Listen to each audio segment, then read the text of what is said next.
Guardians of the Galaxy Battle Gear Set Review.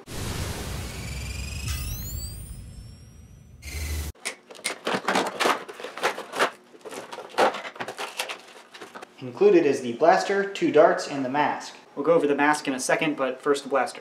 This blaster is very little, very simple to operate, and cosmetically pretty straightforward. Starting with the front, it is a front-loading single-shot blaster, so you put in a dart like that. Nothing functional up around the blaster. You do have a trigger here, which is a unique feel. It feels like a jolt or a triad with the little lever trigger. To prime the blaster, you pull down on this handle here, so that is ready to go. This blaster is very straightforward. It is a cosmetic blaster, but there are no features to go over, so the cosmetics are all subjective, and whether or not you like it is your own opinion. Overall size of the blaster is, in my opinion, not close to the scale in the movies. This is very little. I am an adult, and I realize I'm not the target market for a toy like this, but if you're thinking about buying this for a costume and you're an adult, definitely too small to comfortably use. I'll show you the performance.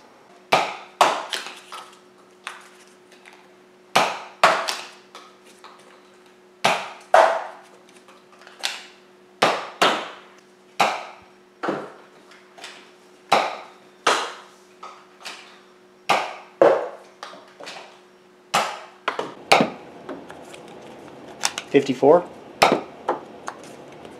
48, 49, 53 feet per second.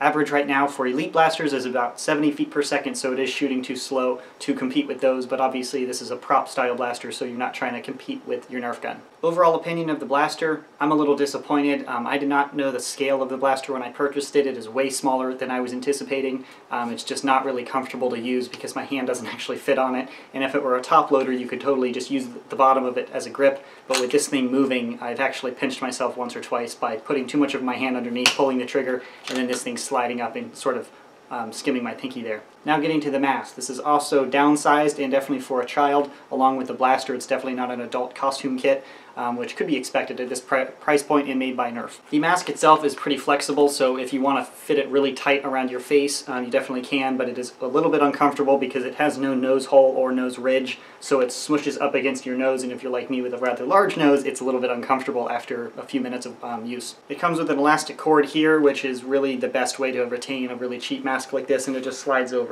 I was misled by the advertisement, and even if you look at it in the box, there is a red piece of cardboard behind the eyepiece, so I thought there was a piece of plastic over to look more like the film. But obviously that's not on there, so you look sort of silly without the red glass there. Well, you look silly anyways, let's be real. But for the price point, you can't really expect much more. The plastic seems acceptable. It is thin, but that makes it a little bit more flexible, which is more comfortable, but the lack of nose ridge, I could not wear this at like a costume party or at a cosplay for any amount of time. It would just be uncomfortable on the nose. That's my review of the Blaster Gear set from Guardians of the Galaxy made by Hasbro. Thanks for watching.